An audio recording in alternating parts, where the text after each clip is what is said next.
এগিয়ে যেতে শেখ হাসিনাকে যারা পথ দেখিয়েছে, বুদ্ধিজীবী নামের কলঙ্ক, তাদেরও আমরা জোর দাবি জানাচ্ছি, তাদেরকেও শাস্তির আওতায় আনতে হবে। এবং বিশ্ববিদ্যালয়ের কর্তৃপক্ষ এই বিষয়টি সুনজরে আনবেন, এটা আমাদের প্রত্যাশা। আবারও সকলকে ধন্যবাদ জানিয়ে আমার বক্তব্য এখানে শেষ করছি। ধন্যবাদ অধ্যাপক ডক্টর আব্দুল কালাম সরকার। এ পর্যায়ে সভাপতি বক্তব্য রাখবেন ঢাকা বিশ্ববিদ্যালয় শাহজালালের সম্মানিত আহ্বায়ক, মার্কেটিং বিভাগের অধ্যাপক ডক্টর মোহাম্মদ মোর্শেদ হাসান খান। অধ্যাপক ডক্টর মোহাম্মদ মোর্শেদ হাসান খান।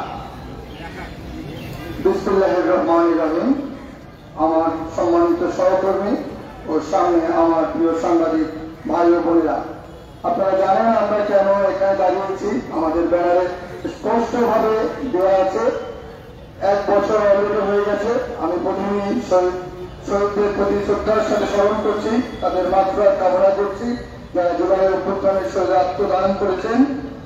আজকের এই প্রোগ্রামে আমাদের দুটি এজেন্ডা। একটা, আমাদের খুনি হাসিনার যে রেকর্ড কথা ফাঁস হয়েছে, বিবিসি ফাঁস করেছে 100% অথেন্টিক, আমরা তার বিচার দাবি করি। এবং তার সাথে যারা উৎসাহিত করেছে আমাদের ঢাকা বিশ্ববিদ্যালয়ের কিছু শিক্ষক, সেই শিক্ষকরা যে তারা তাদেরকে ব্রাঞ্চ রেভলিউশন গভর্নমেন্টকে আপনারা গুলি চালান। এর মধ্যে আমরা দেখি কিছু কতিপয় গৃহ শিক্ষক, অবৈতনিক শিক্ষক, তারা বিবৃতি দিয়েছে এই সরকারের বিরুদ্ধে, এটা না ওইটা, এটা করে না ওইটা করে না। সেদিন আপনাদের বিবেক কোথায় ছিল? যেদিন আমাদের সন্তানদের গায়ে হাত তুলেছিল, অত্যাচার করেছিল, মার্ডার করেছিল, তখন তো আপনারা কোনো বিবৃতি দেন নাই, তখন তো তাদের পক্ষে আপনারা দাঁড়ান নাই। কেন আজকে আপনাদের মধ্যে হঠাৎ এই বিবেক আসলো? এটা আমার কোশ্চেন। আমি যারা সহায়তা করেছি ঢাকা বিশ্ববিদ্যালয়ের শিক্ষকরা, পরিষ্কার ভাবে তাদের বিচার দাবি করছি। এখানে কোনো আইডেন্সি নাই, তারা গণভবনে গেছে, ভিডিও ফুটেজ আছে, ইলেকট্রনিক প্রিন্ট মিডিয়ার সবকিছু আছে। সেগুলোর বেসিসে আমি আমার প্রশাসনকে এবং আমাদের বাংলাদেশ সরকার স্বরাষ্ট্র মন্ত্রণালয়কে আমি জোর দাবি জানাচ্ছি এদের বিচার করার জন্য। আমি কথা বাড়াবো না, সবার বক্তব্যে সবকিছু চলে এসেছে।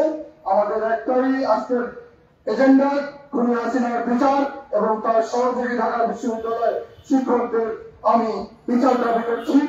এবং আমরা সবাই ইউনাইটেড থাকবো, দেশের স্বার্থে সবাইকে এক থাকতে হবে।